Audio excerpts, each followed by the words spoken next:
Hello, this is Reverend Don Lewis coming to you from the beautiful metaverse and more specifically from beautiful Danville, Illinois, homeland of the Corellian tradition. And this is Midday with Reverend Don. Welcome. As you know, if you follow Midday with Reverend Don, you can type your questions or comments onto whatever platform you happen to be watching on, and they will show up here in my chat room, assuming that you're watching live. And as I've been doing through the last few days, I'm checking quickly to make sure that we are live streaming on YouTube. We are. We did have a problem with that earlier this week. And hello to Reverend Michael in the chat room. And Reverend Michael says, "Hello, Lord Don. How are you today? I'm doing good after the day in the hospital for the pacemaker." I'm so glad to hear that, Reverend Michael.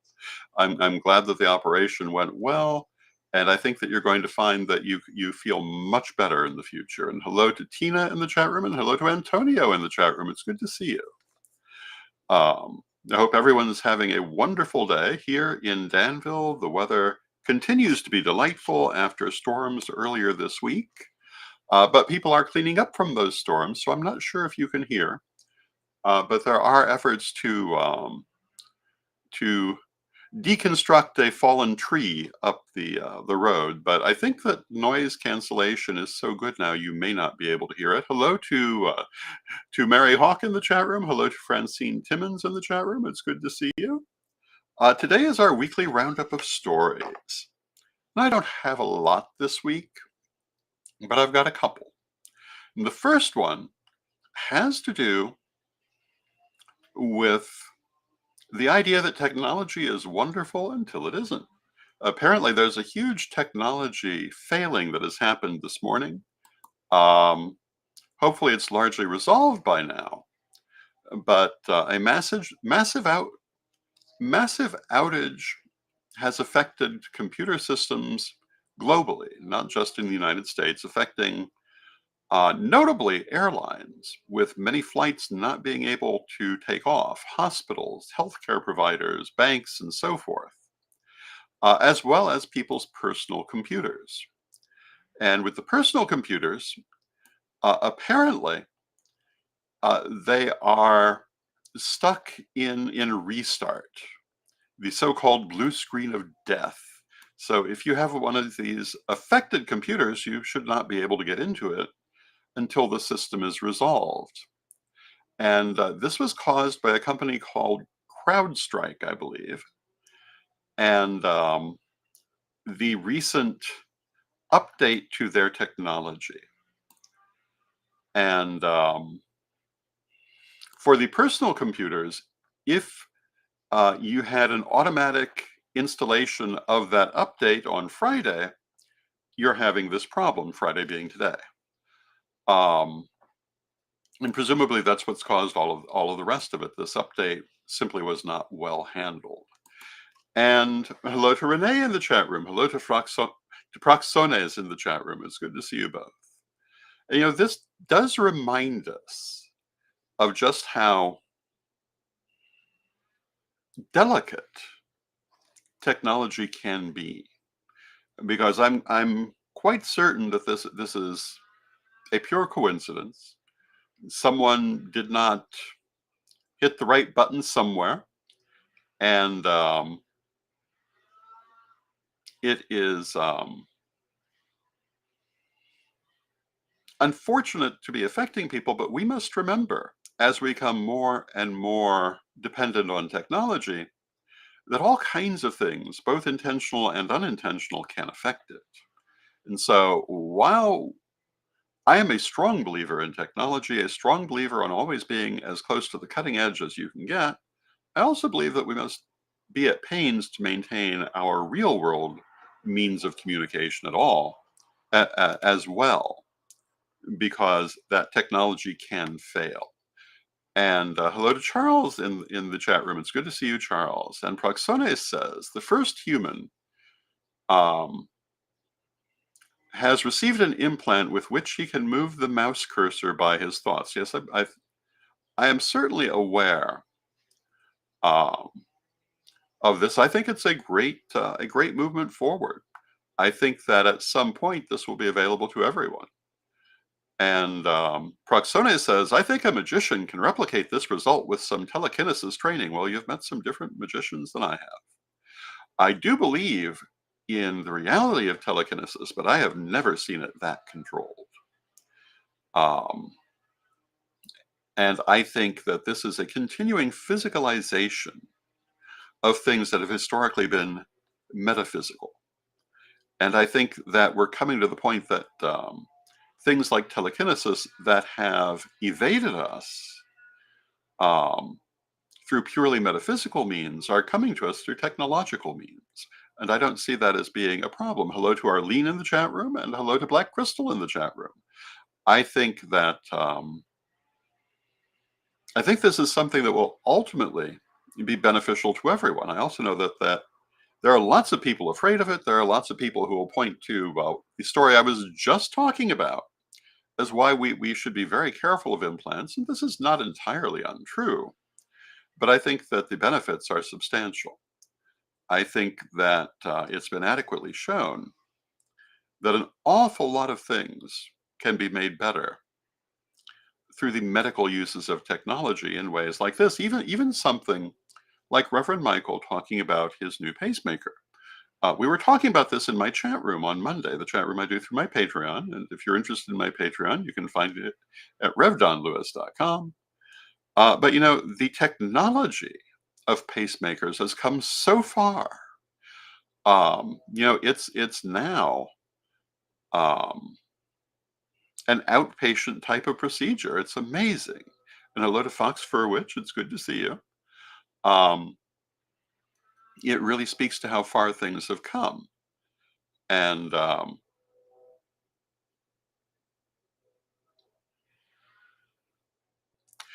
and Mary says, so we will continue to blur the line between metaphysics and science. And yes, I think we're going to see that much more strongly than in the past. And I think that, there are now implants that can help people who are blind to see, not necessarily as everyone sees, but I think soon enough, people that can help people who have hearing difficulties. There are implants that can correct that. Um, I think these are great steps forward. And obviously, we're going to have implants that allow us to do things like move the cursor with our thoughts. This has been in development for at least 20 years. I remember, in fact, more like 30. I remember the first story about this all the way back in the 90s. And, I suspect I may live to see it become something that ordinary people start doing. Um, is that a possibility that has both good and bad aspects? Well, yes, but that's true for most possibilities. Hello to Lolan in the chat room. Hello to Ebony in the chat room. It's good to see you. Um, I think that with everything, we must be aware that there are always pros and cons, but I think that what we gain from these things will be well worth it. I also am a great believer in the idea that once the genie is out of the bottle, it doesn't go back in. And with very, very few exceptions. And so, since this technology exists, we will be seeing more of it. Um, and it's just that. Now, my other story today is from Disneyland.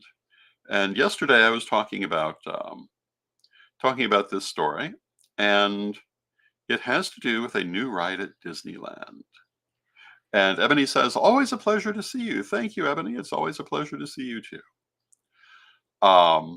Recently, Disneyland removed a long-standing ride called Splash Mountain, mostly because of its associations with the film A Song of the South, which is generally regarded in negative terms.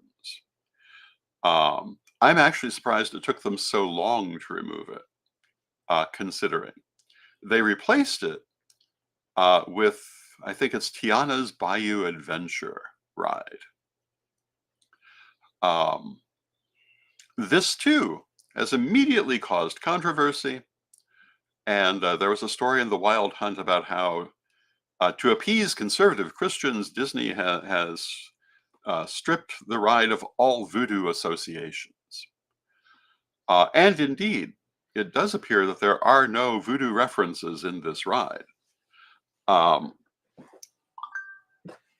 from the point of view of Disney, this is because it's not from the Tiana film, but from its sequel, which does not touch on voodoo.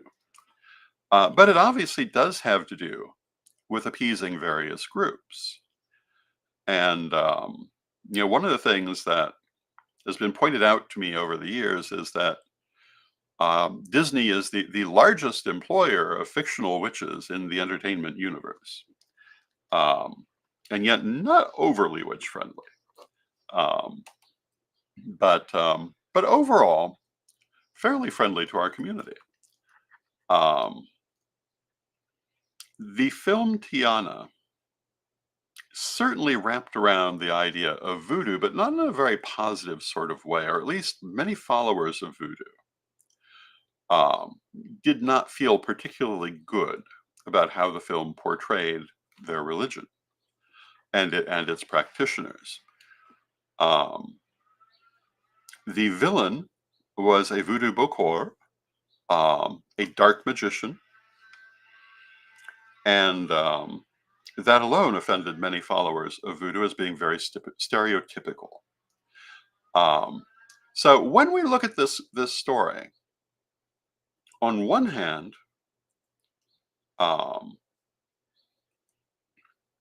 it could have to do with trying to placate conservative Christians by keeping voodoo out of the ride. On the other hand, could have to do with having listened to the criticism of the voodoo community and not wanting to repeat negative stereotypes. It's actually a kind of a complex story. The other thing is, um, in places where I've seen the story, it's talked about how they remove these things from the ride, but apparently they were never on it. They simply chose not to have that focus. And it's an interesting question.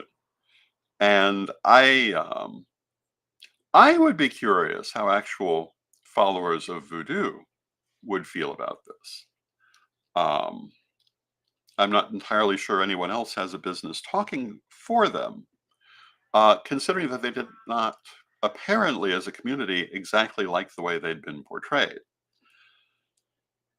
However, one of the comments that I saw in reading about this story was that some of the people had said, "Well, it is Disney. I wasn't expecting them to be particularly accurate." Now, hello to Marla Zara in the chat room, who says, I'm sorry, Maria Zara in the chat room. Small writing. Uh, Maria says, New Orleans is very relative in voodoo. Well, yes, it is. And it has to be one of the most magical places to be. Well, I would certainly agree with that. So, when we look at this question, to some extent, it really highlights the problems that businesses, including entertainment, have in dealing with religion because you can't please everyone. They have people now upset with them for not including voodoo in this ride, or voodoo references, I should say. Um, but they have every reason to think that if they had done it, they would have people upset over that. It's a difficult line to walk. Um, Now, of course, you could say maybe they could have simply avoided involving it in the storyline in the first place. Um, but that's years in the past at this point. One of the things I've been seeing a lot of is talk about boycotting certain things. Um,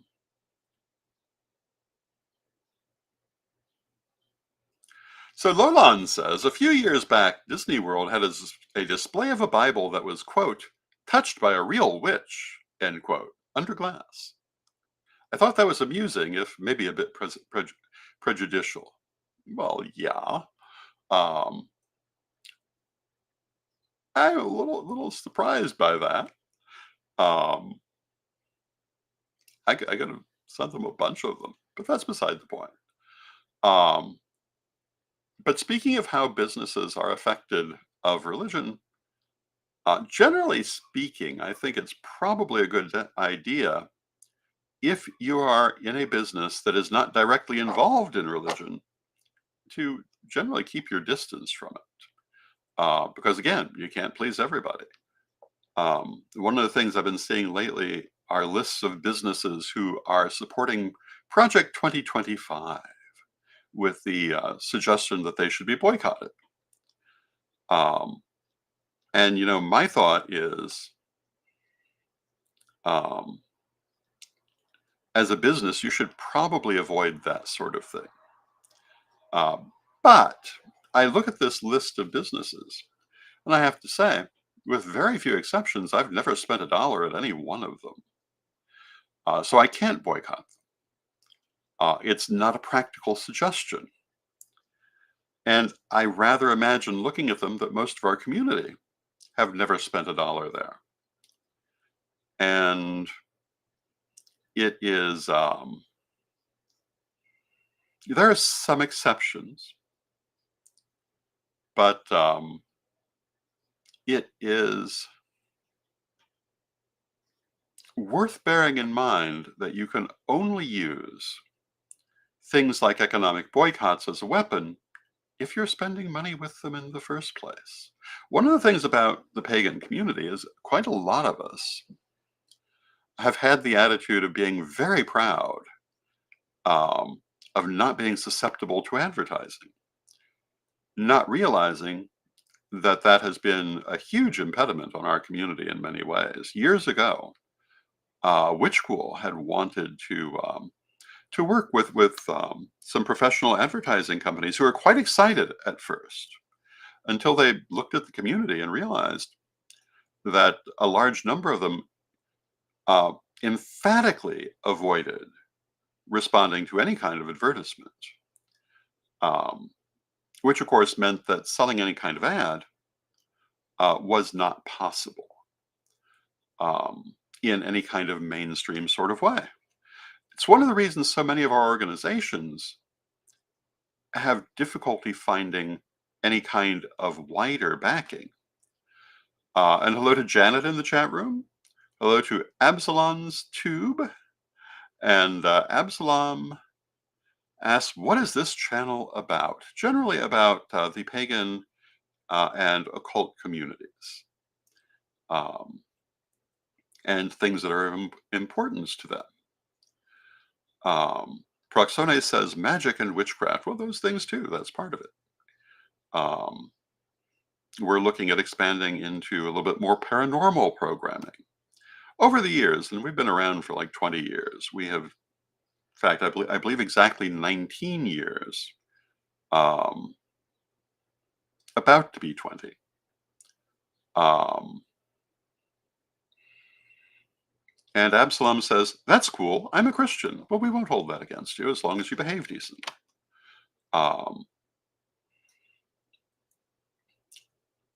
In our years of broadcasting, we have done all kinds of programming. We have covered the arts, we've covered music, we've covered events, we've had teaching materials. I would say we have the deepest morgue of any pagan media group, and we certainly predate the vast majority of them. And Mary says, we're almost old enough to drink as a channel. Well, yes, we are. I personally have been involved in pagan journalism back since the 80s. My very first award in as a pagan journalist was the Silver Salamander Award at Samhain of 1986, because the people who gave out that award felt that, in particular, the magazine that I was publishing and other work that I was doing was very good journalistically. And Black Crystal says, welcome, Absalom's Tube. Yes, welcome. And we hope that you enjoy the program. This program goes about half an hour. On Fridays, I look back at stories from the week. Today, we've been talking about the technological failure of this morning, We've been talking about Disney and voodoo. We've been talking about how the idea of boycotting people only works if you are spending money there in the first place. And there is nothing in this realm more damaging than threatening a boycott you can't deliver. Hello to Mary Cavalcante in the chat room. It's wonderful to see you. There are a lot of things that we can do. Another story from this week I've been seeing going all over Facebook, at least. Oh, and hello to Lisa Western in the chat room. I've seen Witch School for years, but this is the first time I was ever notified there was a live event. So happy to be here. And welcome, Lisa. We're happy to have you here. This program airs literally um, every weekday at noon. Occasionally it'll be a best of presentation, but there's always a broadcast. So please feel free to follow us and join us whenever you wish to do so. And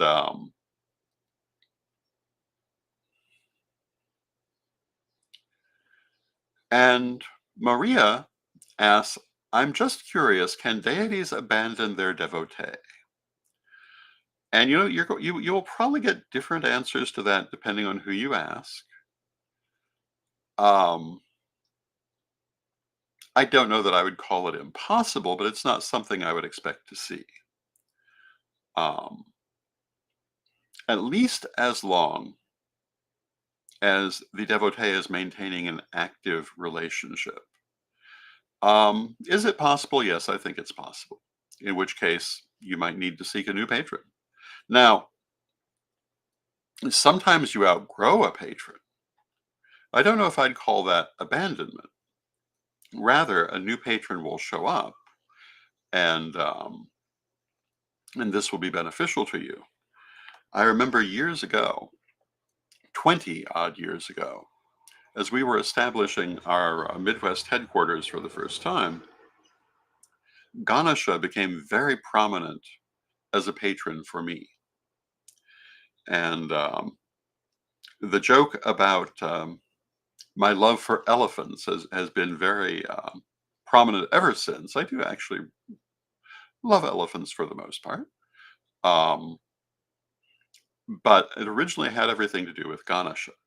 And what happened is I found elephant symbolism everywhere around me, and I realized this was Ganesha, the only elephant deity I'm particularly familiar with, reaching out to me, and had everything to do with the things I was going through in life. Ganesha had not previously been a patron of mine, but became so now, and has been ever since.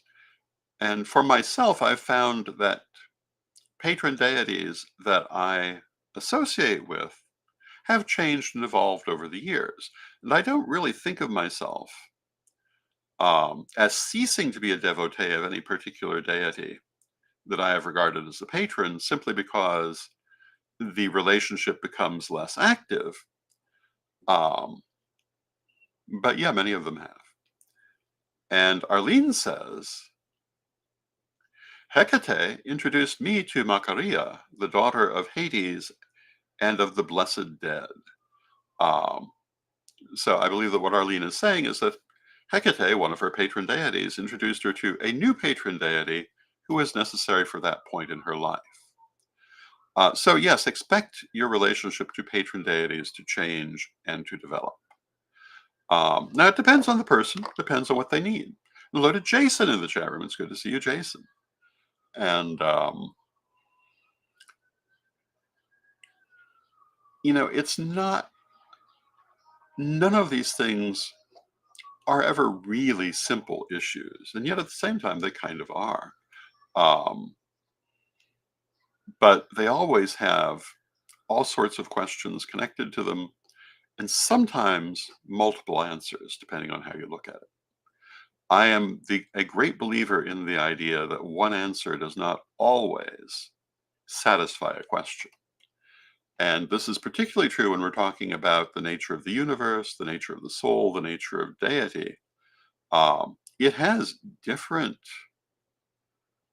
qualities depending on the level from which you are looking at it and how you are looking at it. Maria says, I think that might be what happened to me. I didn't feel Hecate the same as before, and then I transitioned to Lilith. Yes, absolutely. That is what happened with you.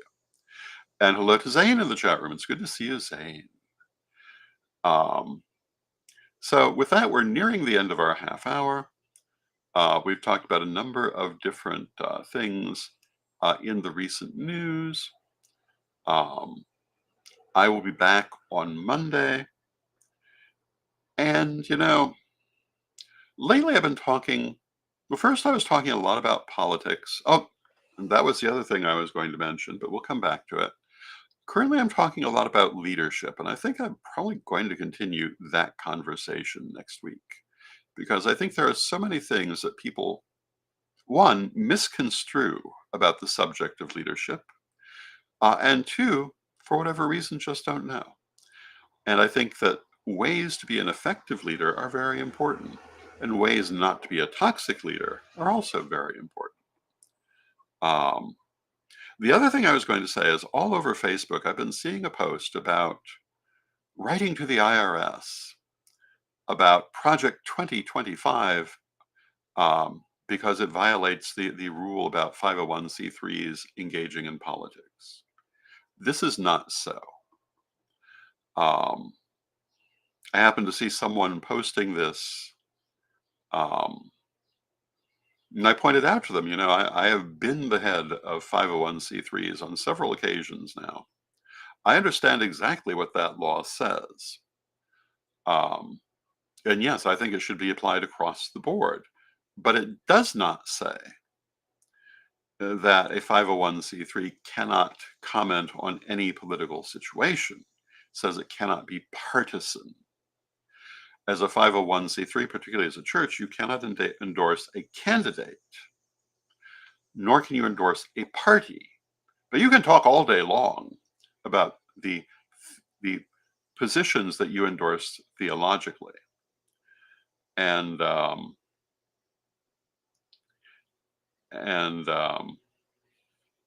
Maria says, thank you, Reverend Don.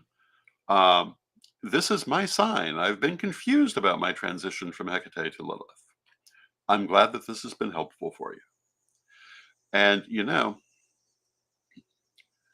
for about 10 years, I did something called Reverend Don's Vlog, where I answered questions like this every day. Now, one point when it started, Reverend Don's Vlog was 7 days a week. Over the years, it got a little less frequent, and eventually I stopped doing it because 10 years is a long time. But yeah, I've spoken to a lot of these subjects. I will undoubtedly speak to many more. One of the things I'm thinking of is rebroadcasting some of those old vlogs. And if people would like to see that, please let me know. But in the meantime, you can find them all at our Corellian TV archives at CorellianTV.com. And it is full of all kinds of interesting information. One of the things I always tried to do in answering people's questions, obviously I can only speak from my own background, and I always tried to emphasize that. But wherever possible, I did point out, this is not always going to be the only answer. And it is good to show as many answers, as many points of view as possible, or at least to touch on them as much as possible. And several people are saying they'd love to see the old vlogs rebroadcast. So yeah, I think Mary and I will be working on that here presently. But with that, we've come to the end of our half hour. I hope that you've enjoyed it. I love spending this time with you, and I'll be back on Monday. Now let us close with our prayer as we always do. Divine Mother Goddess, Divine Father God, beloved ancestors, we thank you for all that you do for us in our lives. We rejoice in walking this walk of incarnation with you. We pray that we shall always be open to your influence, and also that we shall always be led by our own higher selves and to our greatest good. Beloved Mother Goddess, beloved Father God, beloved ancestors, we thank you with great love. And knowing you are always with us, still from respect, we thank you for your presence, and may you be blessed now and always. And I thank you for your presence. May you be blessed